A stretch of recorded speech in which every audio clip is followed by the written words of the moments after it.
Yeah, right. At least we can do this. And you're live. Okay. Hey, welcome everyone who's tuned in for today's interview. And we're doing this one a little bit earlier in the day for you in the US who are wondering why, because right now parts of Europe are experiencing another shutdown, and this is European timing. And today we have Mr. Hanumantra, who's beaming in from the UK. And I've been, noticing and following his work for a long time. You may be familiar with Joe Harrison, his partner in both parenting and in their studio, Unity. Hanumantra, why don't you tell us a little bit about just a capsule of where you're at in the tattoo world right now, and then we can start going into a little bit of history and stuff. Yeah, well, right now, like you say, we're in lockdown. So from a tattoo side of things, it's kind of we're on a kind of a go slow with the tattooing. But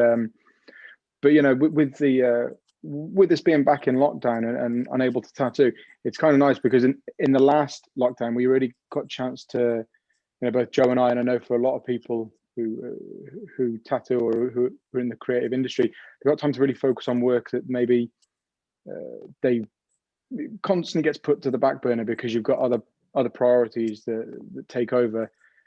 So at the minute, just getting to spend time working away from the skin, working either digitally, on canvas, on paper. I've got a lot of projects that I'm working on daily now that have taken the place of tattooing, and I'm looking forward to sharing more of that as the weeks go by. So I'd love to hear a little bit about your personal history. First of all, I just wanted to ask you about your chosen name, Hanumantra. This is referring to the Hindu god Hanuman, who the mountain mover.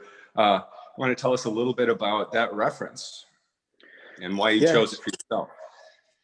Yeah, there were several reasons why I didn't want to kind of tattoo with my name, and so I decided I wanted to have a name that kind of represented what it was I was trying to achieve with tattooing. I've always created tattoos that have a very kind of strong, bold aesthetic, and I wanted them to have a feeling of protection for the wearer, kind of like armor worn under the skin. Now, in Thailand, I spent a lot of time training out in Thailand. I used to compete a lot in kind of kickboxing and Muay Thai martial arts, and over there, the Hanuman is very often tattooed, very often on the chest of the Thai fighters, and he's tattooed there as for protection. And in Thailand, you can see a lot of the belief system around tattoos, where people genuinely believe that they have a lot of amulets, and a tattoo is like a skin amulet. They believe in the power that the ink represents. So I love that. I love the imagery, and I love the kind of symbology of what a Hanuman was with that kind of protective element, which is what I wanted to produce with my work. Have people feeling like that. And then the mantras, and then I spliced the two together. I didn't want to take that name exactly. A mantra was just something that as long as I can remember, I've kind of used it. I've used a mantra, whether it's whether it was when I was training and to push through the sessions, or through the kind of the tough times, and same now, with life, if there's times when I feel overwhelmed, underwhelmed, overly inspired or not inspired, I usually have like a mantra that I can run through my mind and kind of bring back a level of balance. So again, it was just something that was important to me, and that I felt could better represent what I was trying to create with a tattoo. Nice. I figured mantra had something to do with almost a devotional way of thinking, right? Yeah. And whether it be towards your craft, while you're in the middle of a tattoo session, I definitely find myself in this place too, where especially hours into it, and you're dealing with the person's pain, you're dealing with your own, possible fatigue and discomfort, although you're still enjoying yourself, right? But there definitely is this this place where you're putting one foot in front of the other and keeping it moving. And it's interesting how you've incorporated that into your name. So I'm going to ask you just a couple of very basic questions. How long you've been tattooing? Where did you learn? And I always like to hear about people's apprenticeship or lack of. Yeah, so I guess so. I feel like I didn't have a kind of a very formal apprenticeship, but you know, I've been with Joe. I mean, we've been together, I think, maybe 12 years or so now, and I hope I got that right.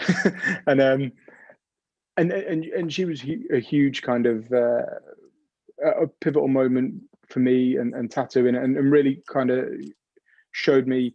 I mean, to be honest with you, it's funny. Tattooing it's a practical thing. We do it with our hands, so you can only ever really learn by doing. You can only really learn it for yourself. And I feel like certainly earlier on in people's careers, that seems to be such a focal point, as like, you know, how do you do this? What ink using? What niche? You know, all these things that, and they're really the least important thing. I feel like what Joe really helped me see and evolved my kind of approach to tattooing. The parts of tattooing that aren't this, you know, do this like this, do this like this, set this up like this. She showed me what I would consider the more important aspects of tattooing. You know, being in service of the person you're tattooing.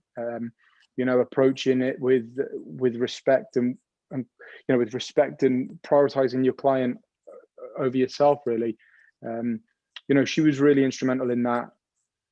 And again, I can't emphasize enough how I feel like that for me is the more important aspect than how I tattoo. You know, honestly, I tattoo probably the same as 80% of the people out there who tattoo. You know, we kind of all do the same things to a degree. There's very minor variations.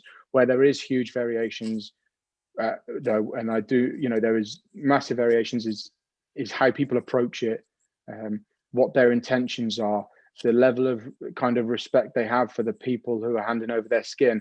I see huge variations in that, and you know, I see a lot of people, and I guess it's kind of like fulfilling their ego with their tattooing. And again, I'm not saying I've been immune to that or whatnot, but it's definitely something that I feel like I'm a lot more in tune with kind of with providing what my clients want from me, as opposed to doing what I want to do. Does that make sense? I'm not sure. Yeah, absolutely. It's being clear. You know, it's an easy trap to fall into, especially once you start to develop a name, where you stop remembering that relationship and you start thinking of yourself as being this artistic force. And let's just say that you are in part an artistic force. I mean, we all are, but every tattoo is a collaboration, and the act of tattooing is a partnership. And you know, just on a pure practical level, I can't tell you how many times I've had people come to the studio here, because I get people here who are serious collectors. They've been to a lot of big names, and I'll look at their collection and I'll point something out and say, man, that's a really rad piece. And I'll say, yeah, he was a dick. Yeah, right. First thing that comes out of their mouth. Yep. They don't even want to say, thanks, man. Yeah, I love it.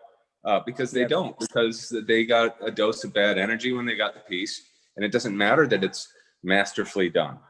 And I think that the person doing it might forget that really at the end of the day, this might sound, you know, a little sappy, but our job is beyond doing tattoos. Our job is to make people feel good about themselves. 100%. That is why that's why they pay us, right? Yep. We should honor that. You know, I'm with you 100% there. And that is one of the things that I try and, you know, I talk to people and they ask about different things. One of the things I'd really try and emphasize, particularly to younger tattooers, is the amount of objectively really good tattoos I've covered up. You know, as in that they are technically executed well, they're done, like you say, by a person who's well established, or this, that, the other, and they want shot of it. Now, I never question it personally, because it's not my place to do that, whether they've outgrown it, whether it was a bad experience, whatever. Like, as far as I'm concerned, as soon as the tattoo's finished, that you sign off and it belongs to that person, so they can do what they want with it then. You know, but, and again, it's not, sometimes it's not anything personal. Sometimes it's just they feel like they've evolved or their tastes have changed. But for sure, I've covered really good tattoos that they were just like, yeah, the guy's a dick, or, you know, she was looking this, that, the other. And they harbor that feeling and that energy with it. And after that, it's, for me, like, you fail as a tattooer at that point. Yep. You know, it's what good is it if you're creating something that basically makes someone feel worse about themselves? And I'm sure you've met plenty of people. I'm sure you've met plenty of people who have tattoos that aren't really anything special, but they just love the piece because absolutely, it was done right for the right reasons. The person put their heart and soul into it, and honored them.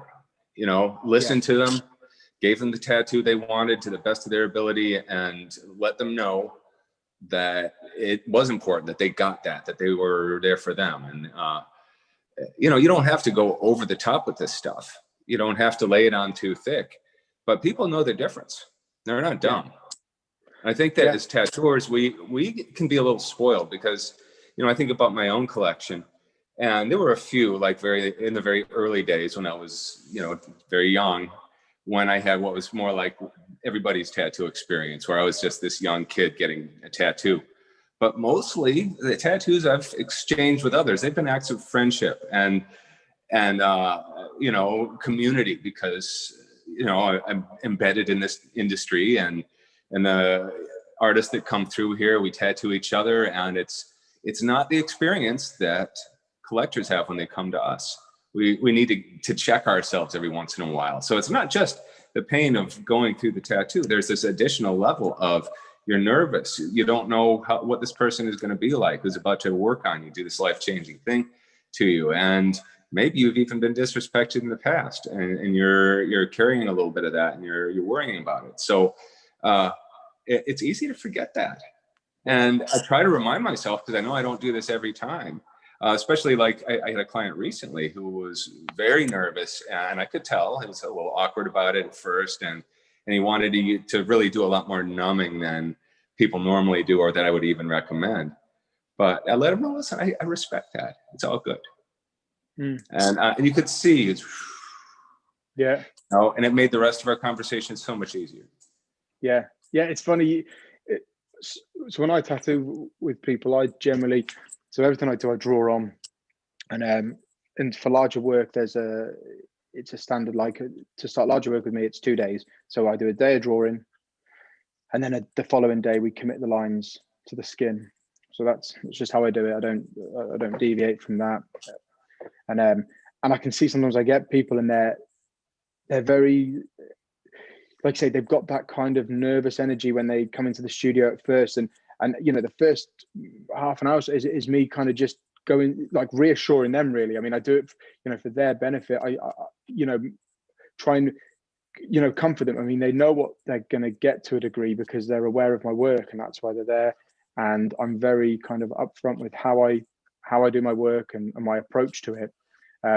But still, I feel like there's almost that smoothing transition to the point where you can finally see, like, and I feel it's almost like, oh, it's okay, he knows what he's doing. You know what I mean? Like, I get so far through, and then they're like, okay, I see now, he kind of knows where he's going with this. And and like what you see, you get that moment where it's like, okay, and then the whole dynamic changes. You know, and it kind of, it makes for smoother seas then. Yeah. I mean, no matter how good your reputation is, you're still, every single person, you're going to have to earn that comfortable sense of trust. You know, now there's professional trust, but then there's that sense of actually getting comfortable. Like, I know that when I sit down with this person, I'm not going to have to make those subtle hints and hope they don't get offended or any of that shit, right? Yeah, I can just sit down with that full confidence, and I know I'm going to have a great experience. Get the tattoo I want. Yeah. So, go ahead. Sorry. I was just going to touch back on something you said before as well. You know, when you said about kind of, you know, reassuring people and you know, not having to go over the top with it, and I think that's also really important. Is not, you know, like, kind of knowing, I guess, knowing who you are and being authentic to that, and not trying to front and pretend, pretend to be someone, because again, I really concentrate and put a lot of focus on my clients and providing an experience for them, and and being attentive and understanding what it is they want from me and how I can best deliver that.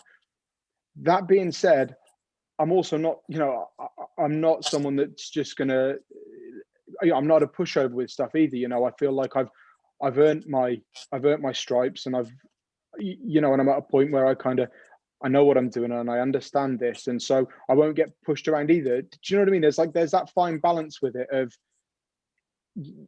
sometimes you get people and they're very kind of timid, and you need to kind of nurture them and make them feel comfortable. And then on the other end of the spectrum, you get someone that's like, bullish and comes in and they, and then it's a different approach. You can't just sit back and kind of let someone, or at least for me anyway, I can't have someone coming in and trying to micromanage everything I'm doing and do it like, no, that's not how this works either. I feel like it goes both ways, and I think having an understanding of yourself and what you're willing to kind of put up with and what you're not with your tattoo process is important. So yeah, I don't have to do this often. In fact, I've never really had to implement it at all, but I've had to drop this hint a few times, only a few. It's almost like with young children, you have to let people know where the limits are. Otherwise, I think it makes them more comfortable to know where the limits are, right? And maybe they've seen TV shows where clients micromanage their artists or whatever, and they think, okay, I guess that's how it's done. But when I sense that coming on, I try to just say, okay, let's have a really thorough consultation. Make sure you tell me everything that you need to tell me, because I'm going to have a picture in my head by the end of that conversation. And we can't always just change this or change that, because sometimes when you've got a complete picture, it's holistic. You can't just change one thing. The entire balance of it is altered as a result. So, I'm not a computer. I'm an artist. And if I've got a good picture in my head and I start trying to develop it, you start throwing me curveballs that don't match that first conversation, then, that's making me work twice as hard. So there's a fair amount of drawing and time and effort that I think is included with a large tattoo. I'm fine with that. I'm fine with hours and hours and hours of preparation. But there's been a couple times I've had to let people know, hey, listen, the first round of drawings that I do for this are included in the price of the tattoo. But when we get onto the second round, it's half my tattooing hourly rate. And I've never actually had to implement that, but sometimes you just have to say it, right? Yeah. And then the other thing about the micromanaging is, of course, we sometimes have to say, hey, you like my work, right? I just want you to know that the work I do on you is going to look at least as good as anything you've seen me do on my Instagram, and you're going to have to trust me. There's going to be some steps from between here and there where it doesn't look as good as the finished stuff on Insta, and you're just going to have to trust me. But fortunately, I don't think I get a lot of that either. But I do know artists that have to put up with that crap. I'm very blessed. The kind of people that I tattoo, I can't complain about any of them. So I know I'm not getting the realistic picture of what it's like for some people. I mean, my wife has had to put up with that a little bit. Michelle, she's had more micromanaging kind of clients than I have by far, and it can go one of two ways. The consultation gets to a point where we part ways, or they come around and turn out to be amazing clients. And you needed to get past that, and they needed to be comfortable with communicating, and the artist, we have to understand that what they're trying to do, and to give them that window for it. Let them know, hey, this is your window for communicating. I want to hear all about it. Once I get started, it's going to be harder to make changes. So let's get through all the details now. Take your time. I'm all ears. So blackwork, what attracted you to blackwork, and the current kind of manifestation of that you're doing, which has got some modern, almost futuristic elements combined with some very classic ancient ones. It's a neat look. Yeah, I think I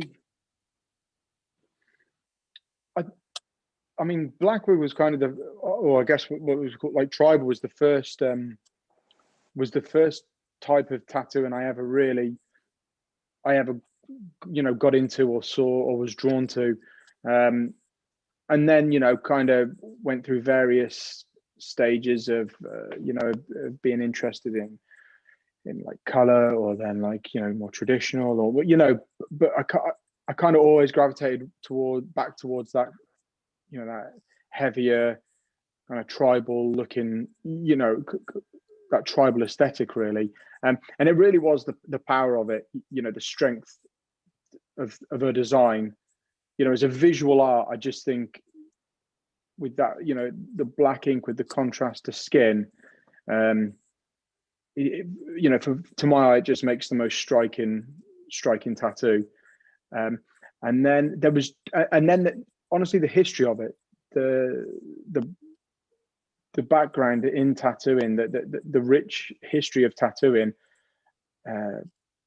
it's really kind of, once I really started delving into that side of it, and there was nothing else that called to me like that for me to do, in terms of like other tattoos to look at and appreciate. Yeah, all of them. But for me to to spend my time, my day in, day out doing, this was it. And again, I should emphasize as well, it wasn't just about the tattoo and the way it looked, it was about what it represented. So going back to kind of the name that I chose for my work, and again, that kind of works in parallel with the type of work I chose to do, is what it represented, what it means. And so if you look kind of historically at tattoos, and when they were when they were done, or what they were part of, very often they were part of a kind of a rite of passage, or a marking of like, not a mark on the body, but a marking of a transition, of a it could be there was like a passing, or a birth, or very similar to what people get tattooed with now, that they've used them historically for these sorts of things. And again, that ritualistic element of it really appealed to me. There's a guy over now, I speak about him a bit because I see what he does. He's over in New Zealand, and he's really pushing the kind of Maori work, really kind of reclaiming that cultural identity for the Maori people with their tattoos. And again, I see his approach, and not only, again, his work is very inspirational for me on an aesthetic level, but again, more than that, his approach and what it represents to him. And I can, the weight that it carries, it's very inspiring.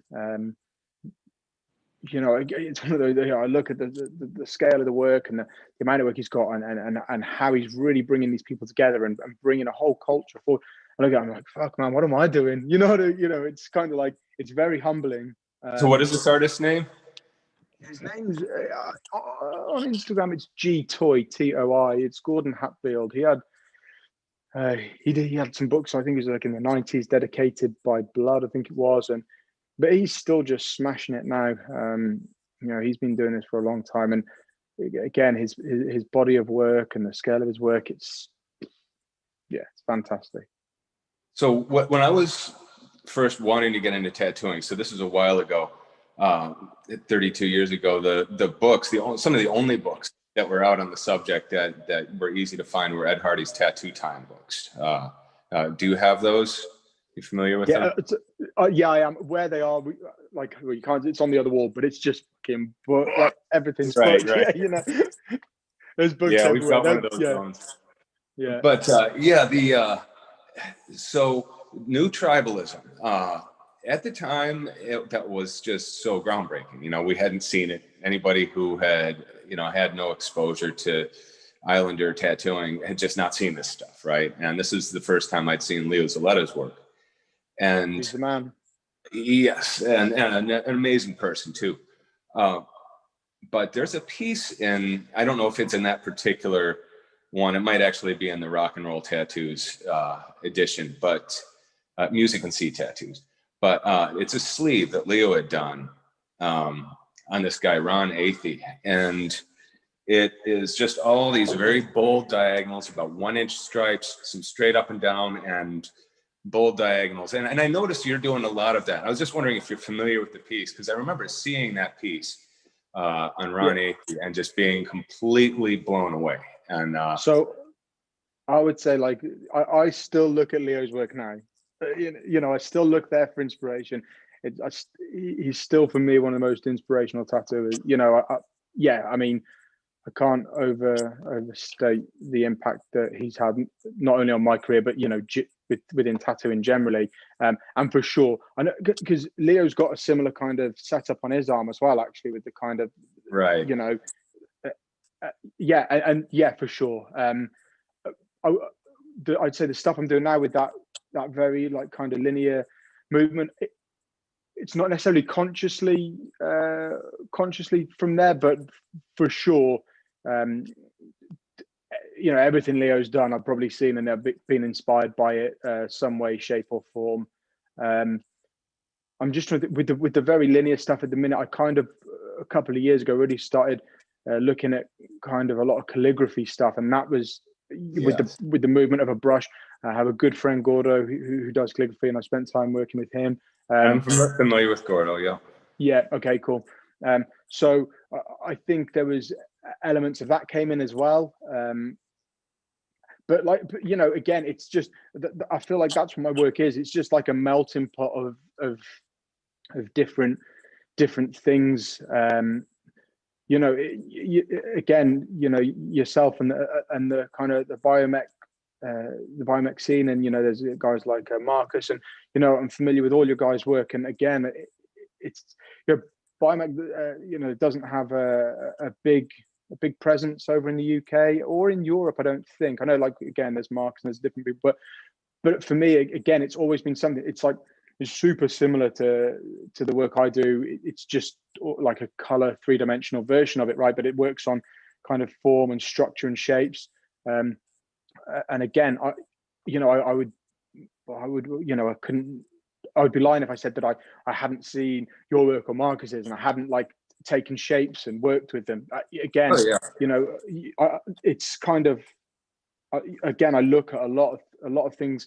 I mean, again, and not so much, I'd say these days, I don't look so much to tattooing now, more kind of, maybe it's like fashion or architecture or typography, stuff like that. But what initially got the ball rolling and how it was looking at just tattoos, all tattoos, and just finding my way with it. And it's like a little, you know, a little melting pot.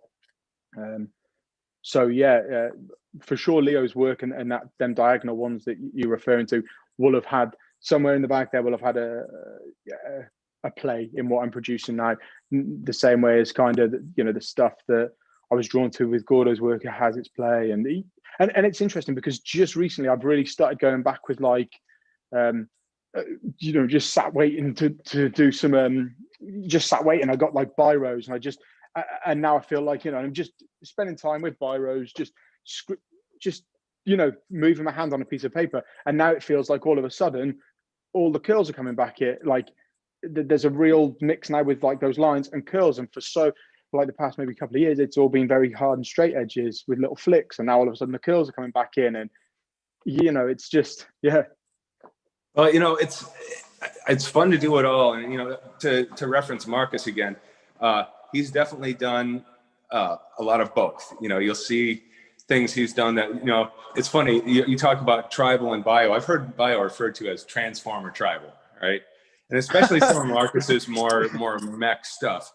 And you get those same angles. And it's not just every angle, it's a certain angle, right? It's kind of the same angle you're messing around with, that 30, 60 kind of thing. And then you'll see him dive into this much more organic stuff too. And I think it's important to explore and to find these different voices through the years, to let ourselves evolve. And sometimes you feel a different whim.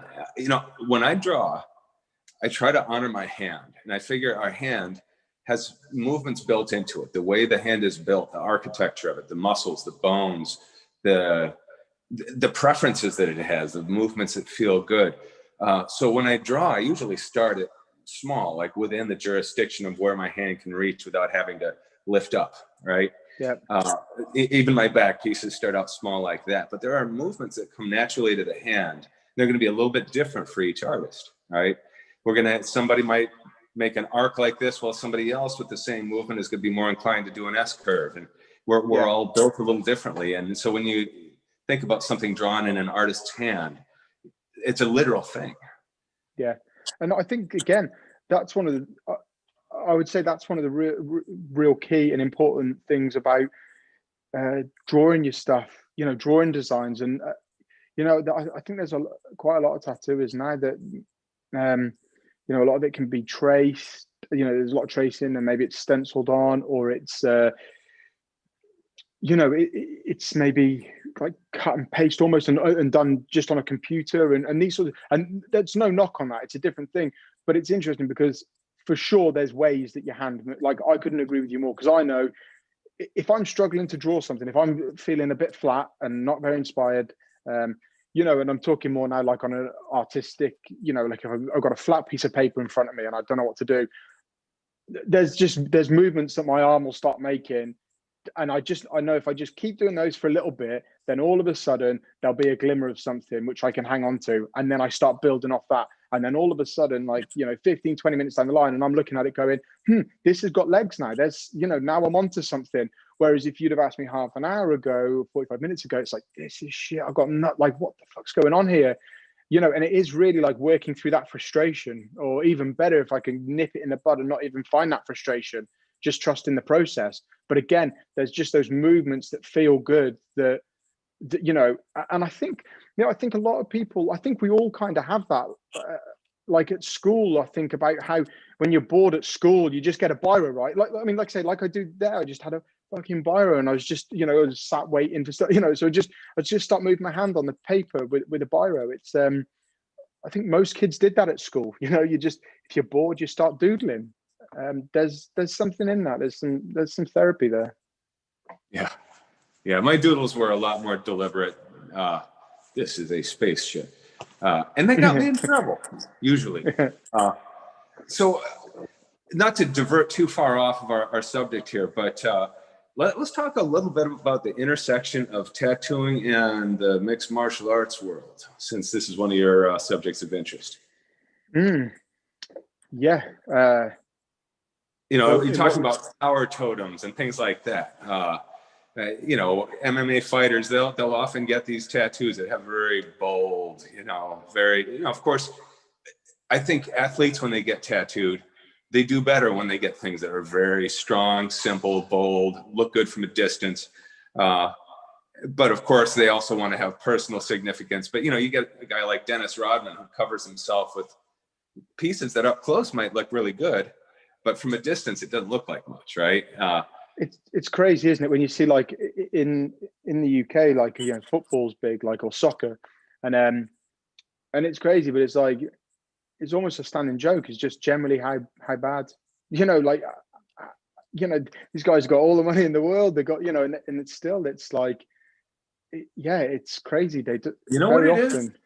From what I understand, my sister used to hang out with this sports writer guy, and these athletes, they often will end up very cloistered. Okay, they're not mixing with the public very much, except in very structured settings, and they mix with a lot of other athletes, and they often, just like a rock band, end up with some guy on the fucking tour bus that's tattooed.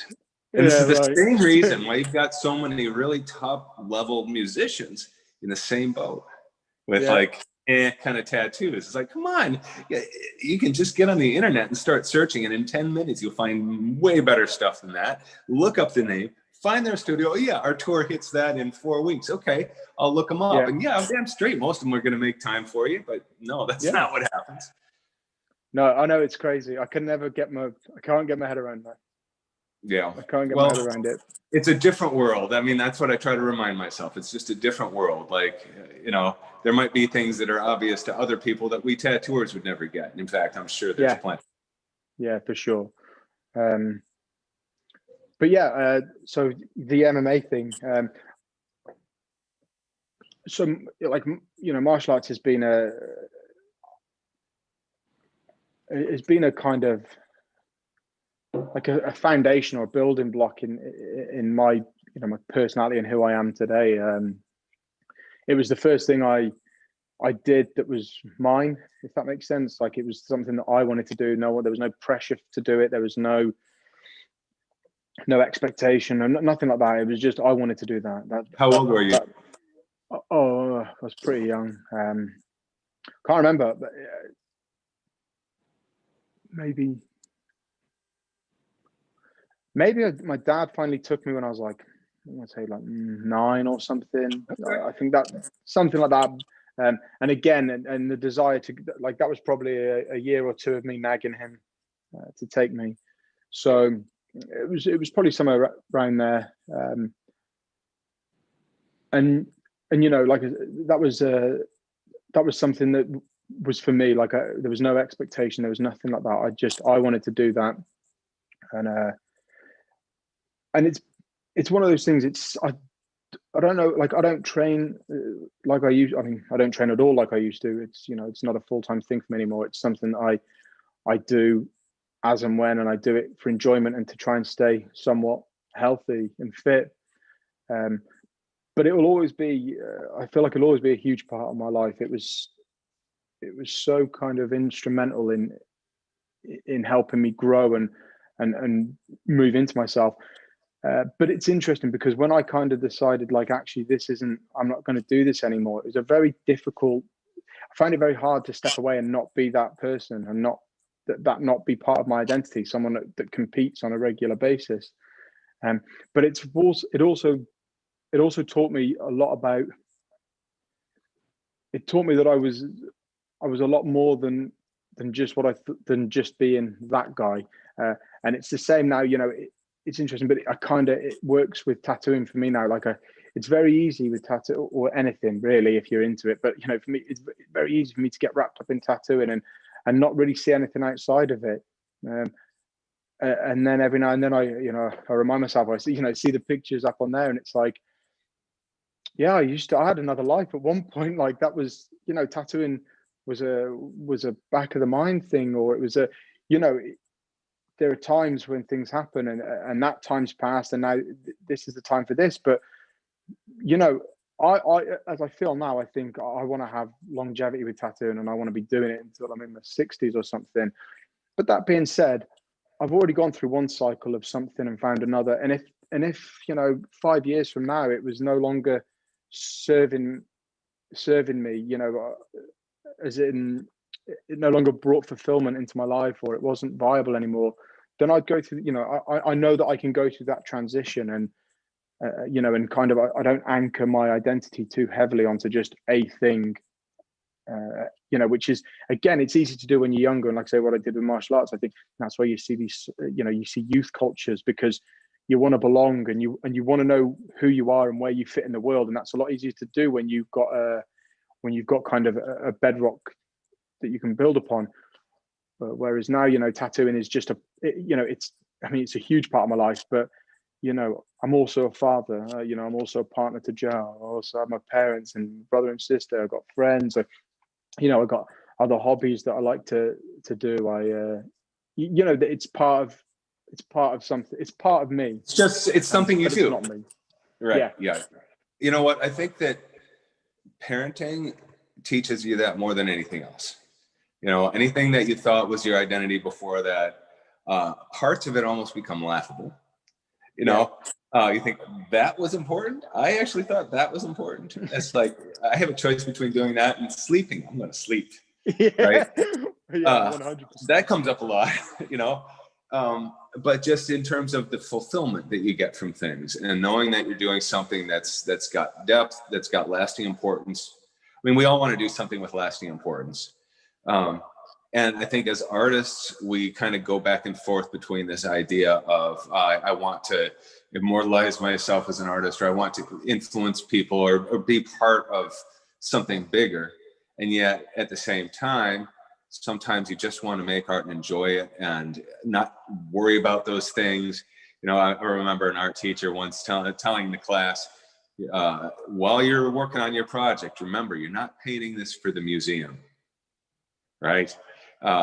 Don't think about like later on during your exhibition, here's some of the early works. No, you're not. You don't want to think of yourself that way. Yeah, you want to enjoy the moment.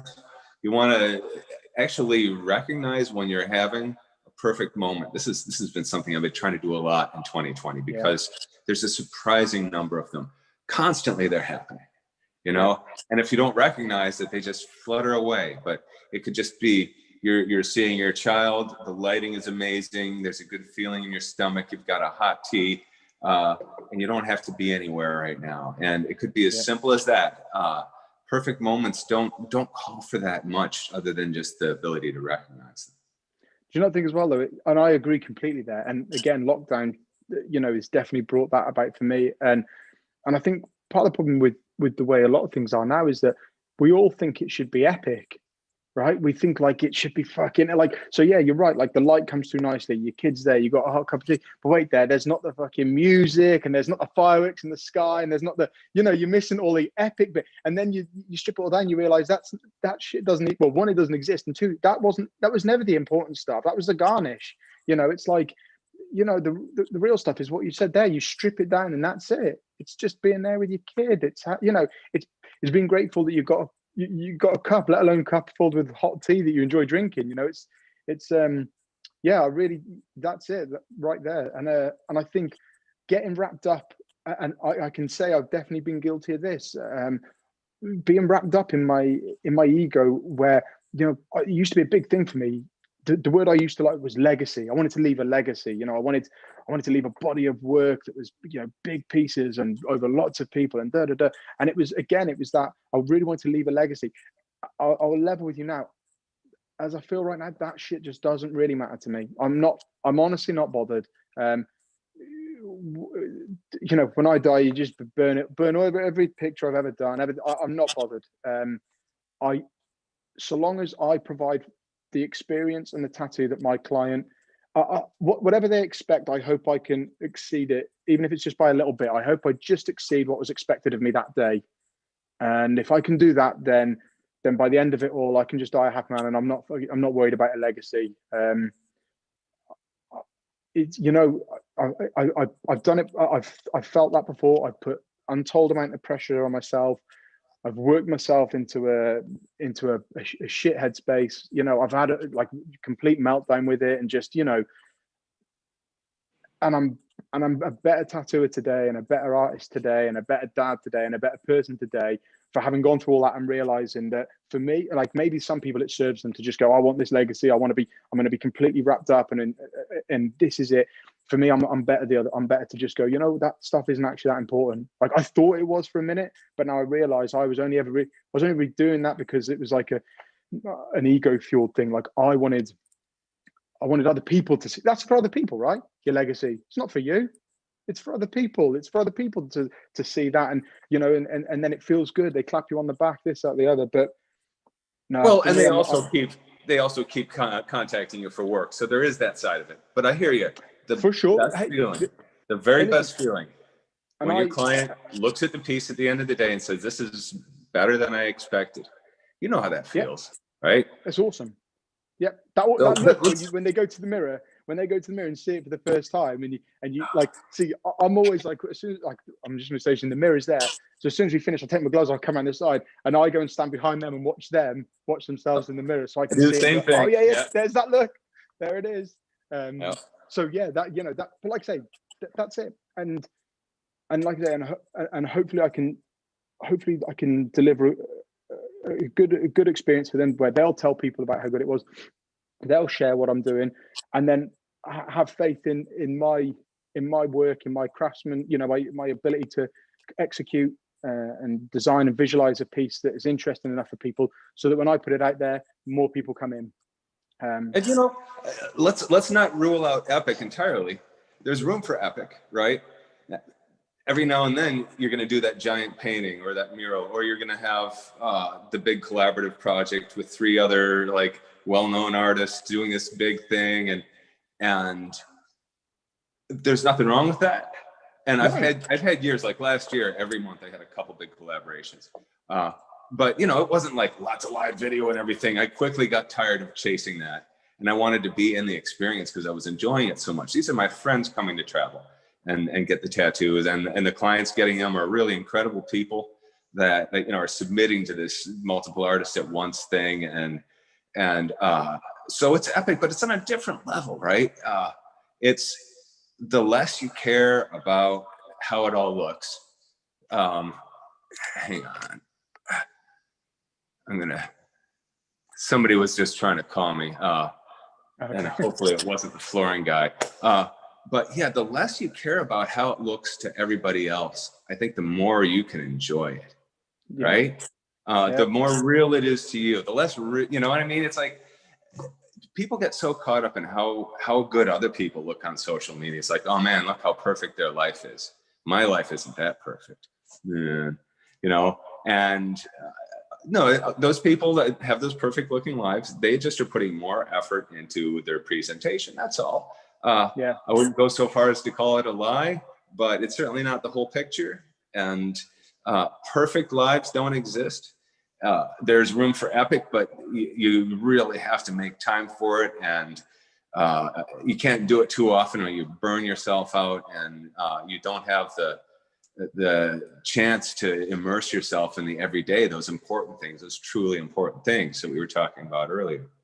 Yeah, for sure. And again, I agree with, like, there's times to, I mean, there's something called like regression to the mean, which, so for me, an important thing for me is like, I try and have a really high average. That's my aim is to have a really high average. It was in a book, I can't think of the author's name now. It's like Thinking, Fasting and Slow. It's a psychology book from like a few years ago, well, 10 years ago. And he spoke about it. He went into discuss like flying planes, and what the philosophy he came up with, it was called regression to the mean. And what he was saying is like, people have their average, and what happens is if they elevate their average, they'll go up, they'll peak up here. They'll elevate up. You can then praise them. It doesn't mean they'll stay there. They'll still regress to the mean. And the same, if someone has a bad day and they're down here, you can shout at them and tell them to up their game. It won't make any difference. They'll go up anyway because they'll go to their average. And so I think it's really, for me, I really focus on having a high average. My output, like, I never come into the studio and think I'm just going to make the numbers up today. I'll fucking try and smash it out the park every day because I want my average to be high, because I know that some days I'm gonna go way above my average, and I know I'll have to regress back down to the mean. But each time I feel like it ups my game a little bit more. Does that make sense? So for sure, I definitely, there's space for epic in terms of like your work and what you're doing. Like I feel like that. I feel like I have epic projects on the go, and they challenge me and they push me and they help me drive my work up. But again, I don't let myself get caught up and dragged away with that. I focus on, on having my high average, and make sure every day I'm trying to up that. And also, if you keep your average high, if you have a low day, it's not too low. Yeah, right? Exactly. Yeah. Those will happen. Yeah. You're gonna, wake up with low energy. You had a bad night's sleep. The drawing process just didn't connect as well. This happens to everybody. And so if you're used to pushing yourself really hard and you have a below average day, you want your below average to still be above average. Yeah, absolutely. 100%. But that's a tough one. And I think a lot of people who are, especially up and coming tattooers, they encounter these struggles, that there's, we touched on this a little bit earlier where, you're talking about just sitting there and letting the hand flow and waiting for it to connect and actually start to grow some legs. Right. And so there's a kind of an alchemy going on there. And depending on the kind of day you're having, you're going to be more open to seeing things, grabbing onto them and exploring, or you might just be waiting for something that's better than is going to arise on its own. And, it's just not going to come, right? Because you're still just at that sort of random scribbling level. And it's going to take some push to get it up and out of there. And so that push, right? I think some people will recognize it as an obstacle or a difficulty, while others will recognize it as an inevitable part of the process. Just like if I want to take a bike ride around the neighborhood, I have to first push the bike up our steep driveway, right? And I'm not going to be like, oh man, this sucks. I'm like, okay, this is the push. I knew this push is coming. And same with like every project. And I even had a mantra for this that I came up a long time ago. Every project is a hill and every hill has a hump, right? And so you're going to find yourself at some point kind of 2/3-ish of the way along where, man, it was looking better before. Or, man, this is taking forever. Or, I wish I had done that a little differently, because now since I did that there, I have to do it all the way through. And oh, man. And then this little light bulb will go off and be like, there it is, the hump. Okay. Yeah. I know it's coming. And so when it arrives, I'm not like, oh shit, I've encountered difficulty. I'm like, oh, here's the hump. Yeah. I know it's coming. Just like, the skier knows when they get to the bottom of the hill, they have to get back on the ski lift to go back up. If it's coming, it's part of the landscape of making this particular art project, and you say, oh, here it is, then you're not going to be distressed by the idea of, oh man, I just fucked this thing up. You just recognize it from where it is and you keep pushing. Because if it was a bike ride and you encountered a hill, if you just gave up, well, you're just going to sit there at the side of the road. So yeah, recognizing that hump for what it is and knowing it's coming and saying, oh yeah, the hump, and just pushing through it. I can't tell you how important that is. And you know what? And if you can learn to love the hump, then it's fucking even better. That's even it, like better. The struggle. If you can get, you can get to the point where you're like, oh, cool, this is where it gets difficult. I'm going to start digging in now. I'm going to start digging deep on this, but and I'm going to, then that's when you can really start pushing through stuff. And that's hard to embrace, and being a person who's done intense physical training, I'm sure you could see the analogy, to take on something that is difficult, that is going to be a push, to enjoy it, to psych yourself up for it and actually enjoy it, and to be able to enjoy the rewards from it. That's a particular mindset. And it's interesting, but I think that comparing it between athletics and art is a very apt comparison. Yeah, for sure. I think I think everything like that's kind of interchangeable with, like I don't really see big differences between people are people, and this person's got this physical attribute or this kind of this way of thinking or this, but ultimately, like, what gets them there, or what makes them tick, or how they get past them hurdles, it's really all there, right? It's like, it's people's approach, it's how they, I think that's why people love reading autobiographies and stuff like that, is because you read autobiographies, you realize everyone goes through the struggle, everyone has to find their way, they either have to go over it, around it, or through it, that's it, to get the other side. And so you realize that, and what we look at with those people is, it's kind of irrelevant what the hill was, what the humble, what it was. The fact is that we just want to know, did they make it? Did they get through it? And if they did, which obviously they did because they're writing the book, how did they get through it? What was their thought process on it? And what gave them the ability to push through? And I think that's kind of interchangeable for everyone in every field of something. Like, at some point you meet resistance, and then it's like, how do you deal with that? With grace, hopefully. Yeah, right. Yeah. And I think, again, that's for me, that's where those like kind of mantras come in. Like you say, you had the one for your artwork. Like, I have the same with those things. Is just, it's almost, and for me, it's almost like, it's just trying to trick yourself. When I say, like, it's hard, it's not enjoyable. It's like, how can I get myself to embrace this now, to enjoy this? It's like, and I start just kind of feeding myself the lines in my head that will allow me to get through that. I have one when I'm drawing on, like you say, if I'm struggling and and I'm drawing and it's not working, and again, it doesn't affect me like it used to. It used to be like, I'd go downstairs and be like, oh my God, I don't know what I'm doing. Whereas now it's, it's a lot more tame. But I just keep going through, and I just keep telling myself, trust the process, trust the process, I just keep going, and then like I say, all of a sudden, there it is. That right now I've got my start point. And it's crazy because sometimes I can spend 2 hours just drawing on someone and I haven't even got my start point yet. And it's like, oh, this could be embarrassing, but luckily they don't know I haven't found it yet. So I'm just like, but I just keep going through it. And then, like I say, at some point it clicks and you go, oh, okay, now I know where I'm at. So do you ever get photos of your client ahead of time and draw on those photos? Yeah. Okay. So I ask people to send a photo of themselves in a natural position from various angles so I can have a look. Yes, I will do that. But that's only ever for me.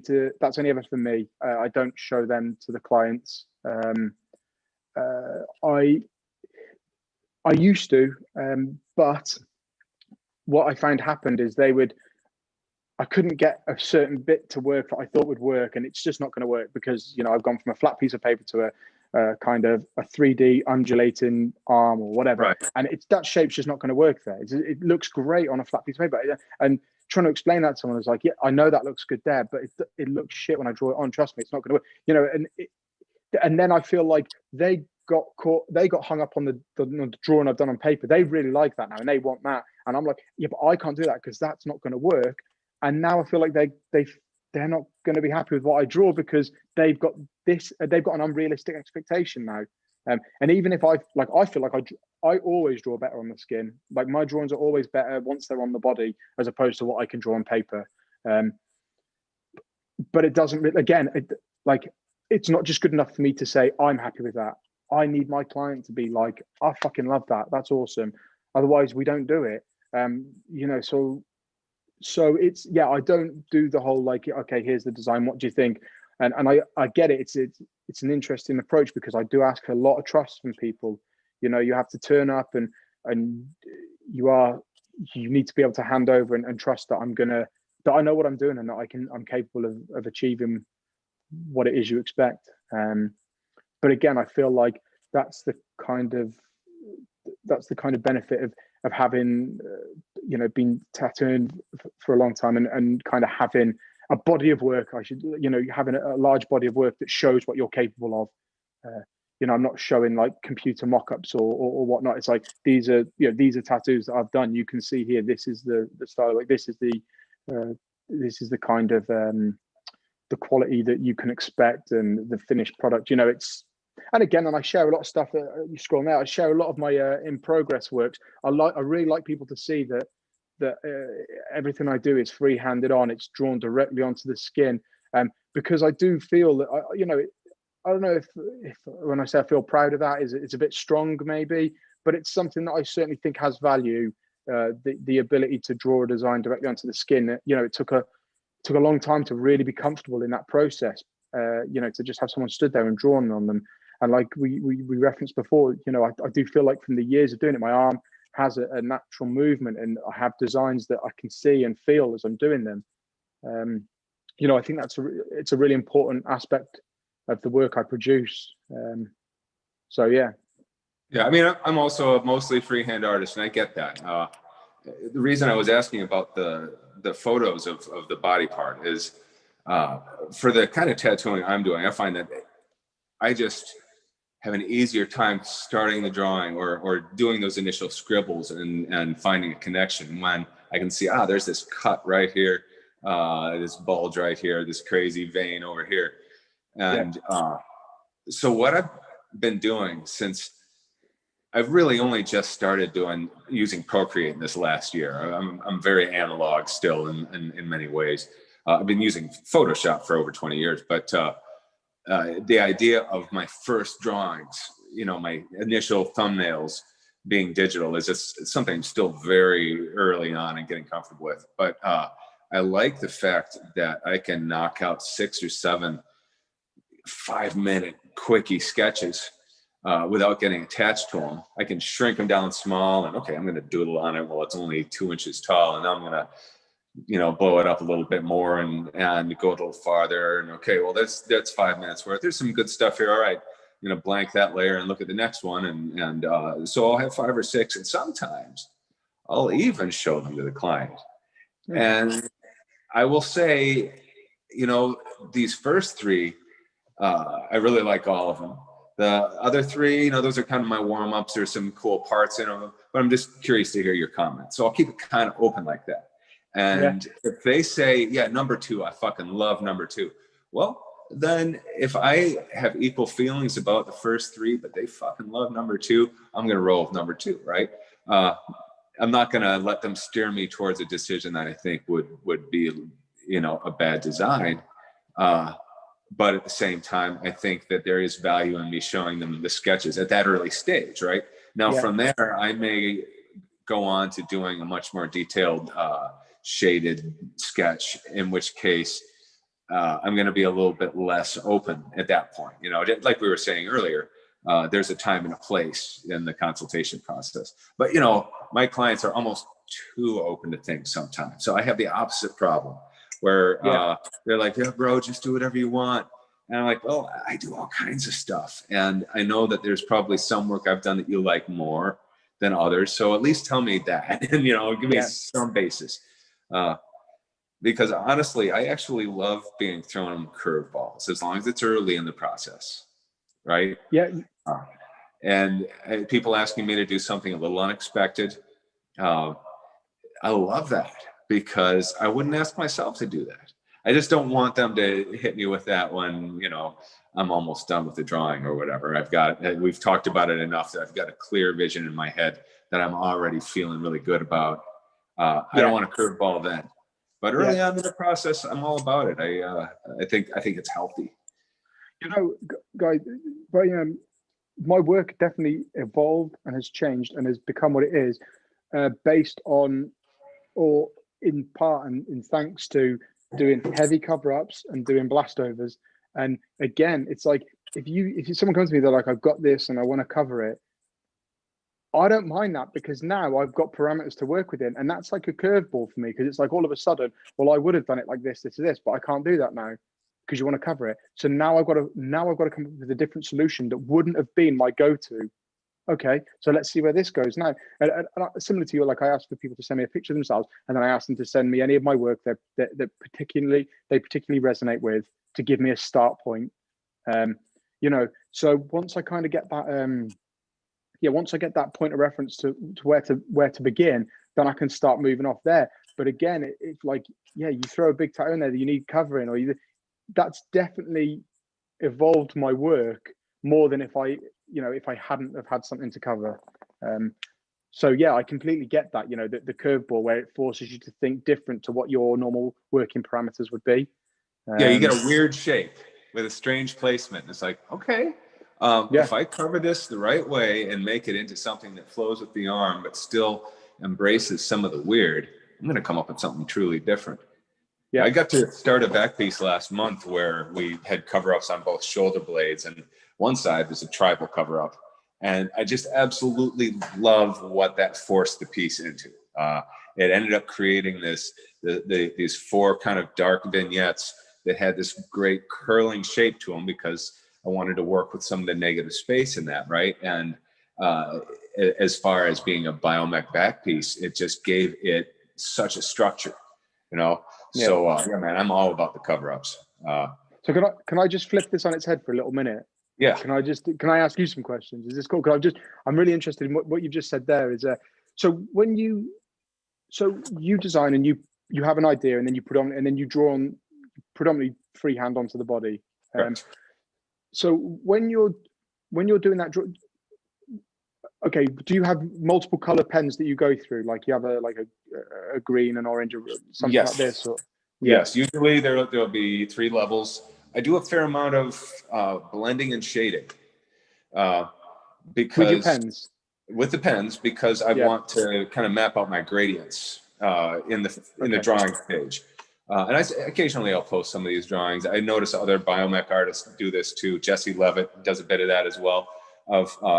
So you know where your pos-neg relationships are going to be, and you know what directions your gradients are running. Because I'm not just going in there and outlining. I actually start with a magnet and just shade the whole thing. Unless there's something really precise in there, in which case I'll pop on a liner. But yeah, a lot of it is very backwards tattooing. And I find it's really helpful for me to know my pos neg and my gradients at the beginning. So you line at the end more so to sharpen bits up, would you? Yep, absolutely. Yeah. Okay, and then so when you're designing this, so you've got your thumbnail, and then you're looking at the back and you're drawing, you're getting your gradients in. As you're visualizing it, is it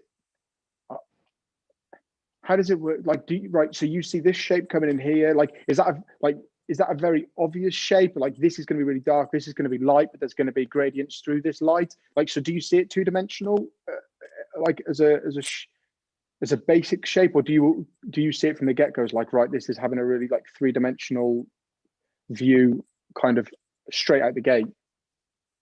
Well, I'm sorry, there's the roof and the flooring guy keeps trying to call me. Okay.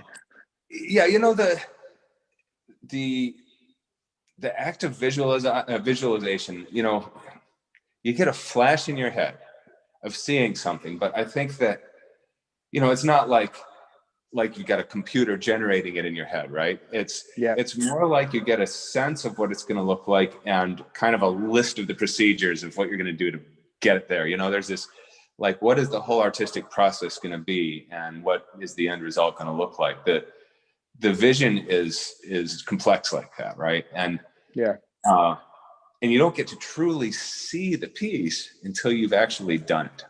Right? It's not a rendered image, right?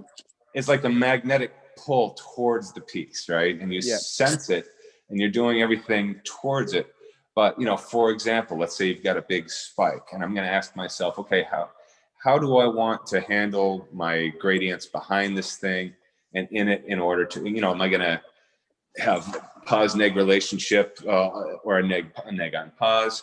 How am I going to make it float? Am I going to have a cast shadow? And so I'll have the kind of the logic of it planned out, and I'll move through the procedure, and I'll try to follow my gut as I'm shading it. And there's kind of a mathematical process to shading, right? You know, imagining the light is coming from this direction, and here's a bump, and so the shading is going to go exactly here. And the more you do this sort of thing, the more exact you can kind of get with those algorithms, so to speak. But again, you don't really get to see it until it's all the way done. This is one of the reasons why when I do my thumbnails, I shade them. I don't just do line drawings. And when I'm happy with the thumbnail, I feel like I'm ready to freehand it on the person with marker. And I'll just try to take what's in my thumbnail and reproduce it on them, but it's always going to change, right? And you know how it is, because the thumbnail is flat, right? And whether I've drawn it on the photo of their body or just in a sketchbook page, once it wraps and connects around the inside of the arm or whatever it's doing, all kinds of things are going to come up that you didn't expect. And so there's always going to be those differences. But, you know, I'm trying to carry that vision along, first of all, by having the shaded thumbnail and then the shaded freehand marker drawing, where you can stand back and look at it across the room. You can always already see how the darks and lights are going to work. And I take a photo of it, and I go have lunch and look at the photo, and I come back and inevitably change some stuff, because I've just learned to need that, you know. And I almost always end up looking at the photo and saying, okay, what shape's going to make it bigger? And I'll try to come back and erase some things and clarify, simplify, and make a couple things bigger. And then I'll move through the Magnum first procedure. So by the time the person leaves after their first visit, you know, I've carried that vision the whole way. You know, the shaded vision that I came up with on that sketchbook page, they've got that far. It's rough. It's a roughly shaded in version of it, but the depth is already starting to take shape.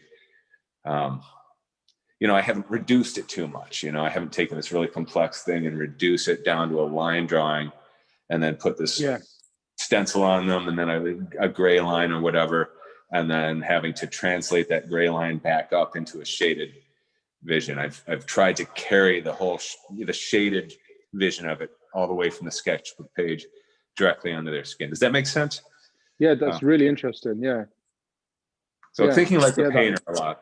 I think painting and doing a lot of you know, looser work, which I've been more inclined towards, you know, as I've been painting and working with bigger brushes. I think that it's caused me to become more organic with my tattooing process. So it's a lot more like painting. But at the same time, there's many things about the process that have become much more exact through the years. There's some things I'll still experiment with. Do I do this before this, but a lot of the time I've got a kind of a vision in my head, and I've got my sketch, and I'm just going to throw myself at it and keep working until it's there. I'll change the needle group 15 times before I'm done with the first pass sometimes, if the piece calls for it. And I know how I want it to look, even though I can't see that finished vision. I know how I want it to look. And I can get specific enough to say, okay, this shape here, I'm not going to go darker than 60% with any of the details because I really want it to rise from the background. Consequently, the background behind it, I need to go really dark and not have any light details. So I can say all that stuff to myself. I've got those lists in words in my mind.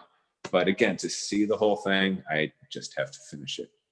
See, I feel this, like, people often ask me, like, oh, have you got a clear vision of how this is going to look when it's done? I'm like, I honestly don't have a clue. Like, I mean, in theory, I obviously know all the bits that are going to be black, and and I know what my ratio is of skin to ink, and all these things. But I don't really like. I don't know how I don't have like a super rendered image in my mind of how that's going to be. I'm only going to know what it really looks like once it's done. And it's that thing of like trusting the process, like all the experience you've got, all the tattoos you've got behind you, they give you that kind of depth of knowledge, right? Because you've learned, right, this does work, and and then this doesn't work. And over the years, you get that you get your skill set, if you like, your vision, your skill set, your approach, so that that even if you don't know exactly how it's going to look, it's going to work, it's going to be a successful tattoo. Like you say, you're not taking it and then kind of simplifying something that's got all these gradients down to a line drawing and then trying to kind of retranslate that back. I mean, that makes sense to me, how that would there's too many steps in that now, and each time you take a step, you're going to lose something of what could be, sort of thing. So yeah, I definitely, and it's fascinating to hear how you do that, your approach on that. I think the other thing with that first vision is knowing how you want it to look is one thing, but I'm imagining the client's perspective. There's also the question of how you want it to feel, right? What the tattoo is supposed to project. Does that person want to project strength and power? Do they want to project natural beauty? Do they want to project protection? There's so many different things, and you could draw the same tattoo 3 different ways with that intent in your mind, and there'll be subtle things about it that are going to be different each way. And so the intent behind it, I think, I got to do this kind of fiery lava mech back piece with this other artist, Killian Moon, earlier in this year. And I remember when we were working on it, really feeling like I was trying to imagine fire and heat while I was actually working on the piece, while the shading was going down. And just having that in my mind, I think, made it possible for me to render it the right way. And I'm not I haven't sat and done tons of studies of heat and fire, but I think having it in your mind, having that intent of how you want something to feel, will allow you to tap into your deep well of tricks, and also to just have that in your mind and in your spirit as you're doing the art, because it translates through. I think your intent is impossible to mask when you make your art. That's when it's the clearest. And so if we know what our client wants and we put that into our intent while we're doing the piece, we're going to be a lot closer to being able to honor what their needs are. 100%. That's such a big thing for me, that the intention with something is far more important than the end kind of outcome, almost, because I feel like, we were saying before, you can have a great tattoo objectively, but if the person doing it didn't get a good experience, didn't get a good experience or whatnot, then it's kind of, they never feel good with it. I think you can have, again, I know people who have got technically poor tattoo, or not poor, but average tattoos, and but they love them because the intention for it was all good. It was done, with good intent, with positivity, and I think that they carry that. I think, again, you can't overstate the importance of just having, doing something for the right reason. Things don't tend to go too far wrong when you do something for the right reason. I think that is something you could probably put on your headstone. You know what I mean? Words to live by. Yeah, right. Yeah, I couldn't agree more. I think that tattooing gives us all something to be really grateful for, and it's easy to forget that sometimes. Hey, I just got to wrap up this Zoom meeting here real quick. I can't tell you how glad I am to be not just practicing this art form, but part of this community. It's easy to forget sometimes because the day-to-day drag of things is, I think it's easy to get caught up in, and the things that we have to give up, and people not wanting to wear masks or take new precautions or have the party atmosphere in the shop. And, like tattooing feels like it's been shit on a little bit this year, but at the same time, there's so many things to be grateful for. And I still wouldn't want any other career. No. 32 years in, it's not just about the work, it's about the people. And the longer I do this, the more I realize that they give something back that I couldn't get any other way. And it's nice to put food on the table, but the growth that this art form has offered is something I don't think I could have personally found anywhere else. Yeah, I think, So real quick, while we have a little bit more time left, we've got some comments. Melissa Sink says, this is very inspiring little nuggets in all of these interviews. Euro Tattoo Robert says, learning new stuff, the hump, great takeaway, talking about getting through the hump. Next Tattoo 682 says, this is awesome. Guy is so slick with the transition of questions. Tivan says, this is all really great stuff. Thanks to the both of yous. The Underground says, I'm actually glad my appointment no-showed so I could watch this. Thanks. And then there's a whole nother round of people that were on Facebook and all the other places, but just wanted to let you know what some of the folks were thinking. Right on. Well, thanks for everyone who tuned in today and for your comments. This will be available for reviewing. It'll probably get posted today or tomorrow. And we'll be doing more stuff here on the Reinventing Live channel. Thank you again, Mr. Hanumantra, for joining us today. It's been awesome. Thank you for taking the time, Guy. Keep up the great work, man.